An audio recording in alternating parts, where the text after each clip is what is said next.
నిన్న ఉదయం హరీష్ రావు గారు డీటెయిల్డ్ గా ప్రెస్ మీట్ పెట్టి రేవంత్ రెడ్డి బావమరిది కుంభకోణం బయటపెట్టిండు. రేవంత్ రెడ్డి బావమరిది బయట పెట్టే వరకు వెంటనే సాయంత్రం వరకు హరీష్ రావు గారికి నోటీసులు. ఇది వాస్తవం, ఏం లేదు ఇంతకంటే. నిజంగానే హరీష్ రావు గారు నిన్న చెప్పింది తప్పైతే, నిన్న ఉదయం ప్రెస్ మీట్ లో హరీష్ రావు గారు చెప్పింది తప్పైతే, అయితే సింగరేణి సంస్థను సంబంధిత అధికారులు బాధ్యులైన మంత్రి గారో లేదా ముఖ్యమంత్రి గారో ఈ పాటికి తప్పు వారు చెప్పింది ఇది వాస్తవం అని చెప్పాలి కదా. చెప్పారా? 24 గంటలు అయిపోయింది. ఎందుకు మాట్లాడలేదు? ఎందుకు ఒక్క స్పందన లేదు? ఎందుకు ఒక్కరంటే ఒక్కరు? కాంగ్రెస్ కుంభకోణాలు బయటపెట్టిన ప్రతిసారి ఇదే డైవర్షన్ గేమ్లు, ఇదే రకమైన డ్రామాలు వీళ్ళకి అలవాటుగా మారిపోయింది.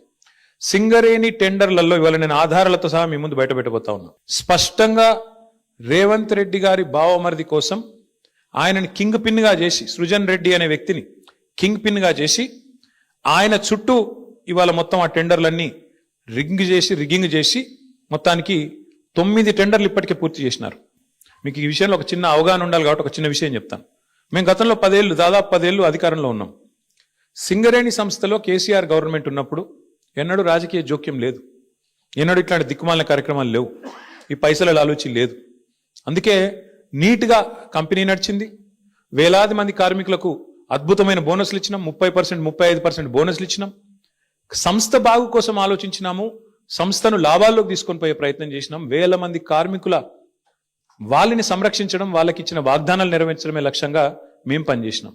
అందుకే ఆ రోజు సింగరేణి సంస్థలో ఏదైనా టెండర్ పిలిస్తే ఎస్టిమేటెడ్ వాల్యూ కంటే మైనస్లో పోయేది టెండర్. ఎస్టిమేటెడ్ వాల్యూ 100 రూపాయలు అయితే -10, -20 అంటే కాంపిటీషన్ ఉండేది. కాంట్రాక్టర్లు ఒకరితోనొకరు పోటీపడి మైనస్లో బిడ్ చేసిన పరిస్థితి, దేశవ్యాప్తంగా కాంట్రాక్టర్లు పార్టిసిపేట్ చేసిన పరిస్థితి. వీళ్ళు సింగరేణిని ఒక బంగారు బాతులాగా చూసి దీనిలో ఎట్లా డబ్బులు సంపాదించాలని ఆలోచన చేసి ఒక కొత్త విధానం, ఒక కొత్త నిబంధన తీసుకొని వచ్చినారు. ఆ నిబంధన ఏందయ్యా అంటే, ఎందుకంటే సింగరేణి దక్షిణ భారతదేశంలోనే అతిపెద్ద కోల్ బ్లాక్, భారతదేశంలోనే అతిపెద్ద కోల్ బ్లాక్స్ లో ఒకటి.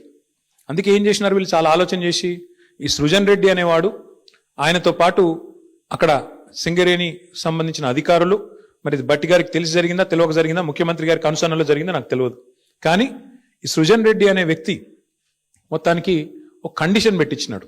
ఏమని? ఖచ్చితంగా ఇప్పుడు ఉదాహరణకు మీరు తెలంగాణలో ఉన్నారు, ఎక్కడో జార్ఖండ్ లో కోల్ బ్లాక్ ఉంది, మీకు కంపెనీ ఉంది, మీ కంపెనీకి అర్హతలు ఉన్నాయి, వాళ్ళు టెండర్ పిలిచారు, మీరు డైరెక్ట్ గా ఆన్లైన్ టెండర్ వేయచ్చు. ఇవాళ రేపు మొత్తం ₹1,00,000 వరకు కూడా ఆన్లైన్ టెండరే కదా. ఇవాళ 1,00,000 దాటింది అంటే ఈ టెండర్, ఈ ప్రొక్యూర్మెంట్, ఈ టెండర్. అట్లాంటప్పుడు వేల కోట్లు, వందల కోట్లతో ముడిపడ్డ కోల్ బ్లాక్లలో వీళ్ళు ఎంత పనికిమాలిన నిబంధన పెట్టారంటే, మీరు బిడ్ చేయాలంటే, మీరు పార్టిసిపేట్ చేయాలంటే టెండర్లో మీరు ఇక్కడ బిడ్ వేయాలి అంటేనే మీరు సైటుకు స్వయంగా వచ్చి సైటు విజిట్ చేసినట్టు సర్టిఫికేట్ తీసుకోవాలి సింగరేణి దగ్గర అని పెట్టినారు. అంటే దీని ఉద్దేశం ఏంది? ప్రపంచంలో ఇప్పుడు ఆస్ట్రేలియా వాడు ఉంటాడు, అమెరికా వాడు ఉంటాడు, వాడు సింగరేణి బిడ్లో పార్టిసిపేట్ చేయాలంటే వాడు స్వయంగా రావాలా, వచ్చి సింగరేణి అధికారులను కాలు పట్టుకొని, వాళ్ళని వేలు పట్టుకొని బతిమలాడి ఆ సర్టిఫికేట్ తీసుకోవాలి, సైట్ విజిట్ చేసినా అని. వీళ్ళు ఏం చేస్తున్నారు? సైట్ విజిట్ రాగానే ఆ కంపెనీ పేరు, మేనేజింగ్ డైరెక్టర్ పేరు, సిఇఓ పేరు, ఫోన్ నంబరు అన్ని రాసుకుంటున్నారు. రాసుకొని సుజన్ రెడ్డి స్వయంగా బెదిరిస్తున్నాడు ఫోన్ చేసి, నేను ముఖ్యమంత్రి బామ్మర్ది మాట్లాడుతున్నా, మీరు ఇందులో పాల్గొనొద్దు అని బెదిరిస్తున్నాడు. వినలేదనుకో, మేము వేస్తామా, మాకు సీనియారిటీ ఉందంటే వెంటనే ఏం చేస్తున్నారు? వాళ్ళకి సర్టిఫికేట్ ఇస్తలేరు, వాళ్ళు సైట్ విజిట్ చేసినట్టు కూడా సర్టిఫికేట్ ఇవ్వట్లేదు. తద్వారా వాళ్ళు పార్టిసిపేట్ చేయకుండానే ఎగరగొడతా ఉన్నారు. ఇది జరుగుతా ఉంది సింగరేణి.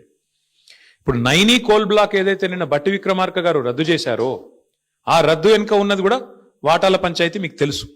అట్లాగే ఈ రోజు సింగరేణిలో జరుగుతున్నది కూడా అచ్చంగా ఇదే.